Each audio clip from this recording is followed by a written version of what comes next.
in production.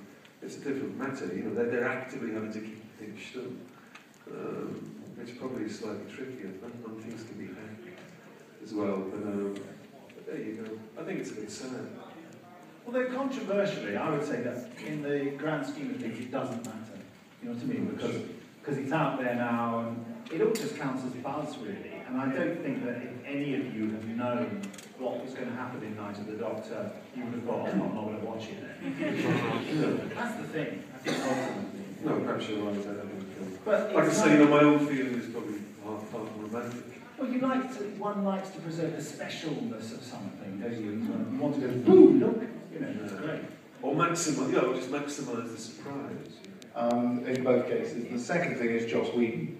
Now, I've spoken to the guys who run the Buffy comics, and the problem is that they actually give him stuff about 2 years in advance now, because he's so busy, and he's now. But the interesting thing was, we had this initial meeting, and just as we were walking down the stairs, I turned to Jason and Nick and said, if we do this, Julian Waterman Steed and Anthony Howell's Keel. And it was that simple. And they both went, yeah! Spec on the band. And it was just us two. And who was the actress? No, it was Jamie Ship. But she wasn't there. No. An adaptation of Sherlock Holmes.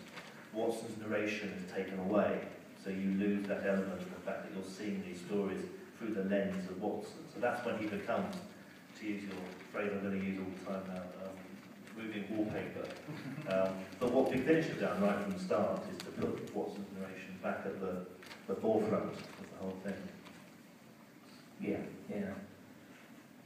Oh, I thought you were going to go on. No, I was going to say, it's more than enough. Ken, I just wanted to, I don't know whether people know, you know, my first encounter with Holmes was with you. Yes. Would you like me to tell the story? Yeah, that was the idea. Okay.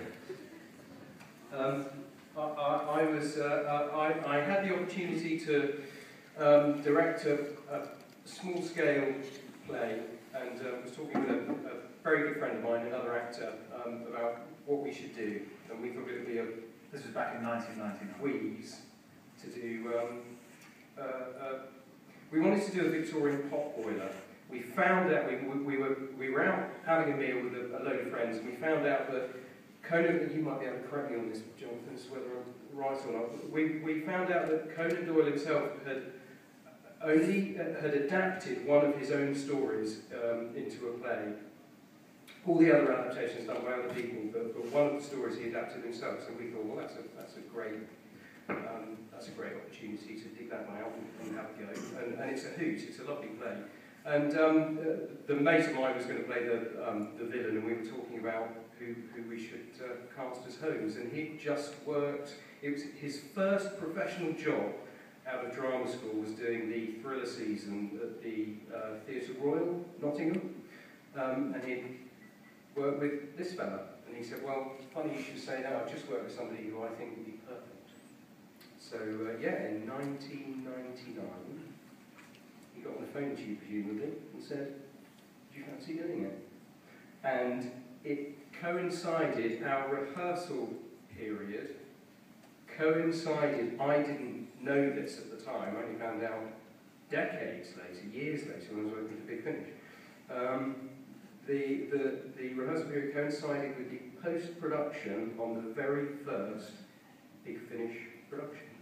The very first Doctor Who one, Science of Time. Oh right, first Doctor Who one. Yeah. So I was going home at night after rehearsals and editing that. Yeah. And that's why he was a pain in the backside. Rebecca is here. Please welcome him to the stage.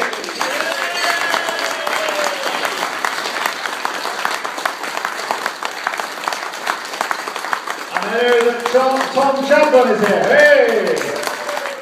Tom Backus Duggan. Now, I'm often asked this, very frequently, and I was talking about the last time I worked for Big Finish was this year, when I did I was playing a mad scientist for David, great part, with Lalla Ward and what was, oh yeah, Doug. As I understand it, Douglas Adams' estate still owns some copyright, because it seems to me that Duggan could easily fit back in. An older Duggan could, and I would I like to do that? Oh yes, could easily, but it's a copyright thing. I think I would love to do it. Imagine. I mean, I've been watching Breaking Bad, and there's a character in that, the hitman. I would, with the beard and all. I've got a beard and bald. So the answer is write in, make it happen. I'll do it. Hey, I'll do it. You're right, there is a sort of strange copyright thing between David Fisher and Douglas Adams. There is, isn't there? That's quite, well, we've tried to look at, but it's really... Well, I never understand that, but but I'd love to do it. Yeah. I mean, Duggan, hey, the punch that changed the world as far as some American fans are concerned. Exactly. I'm into it.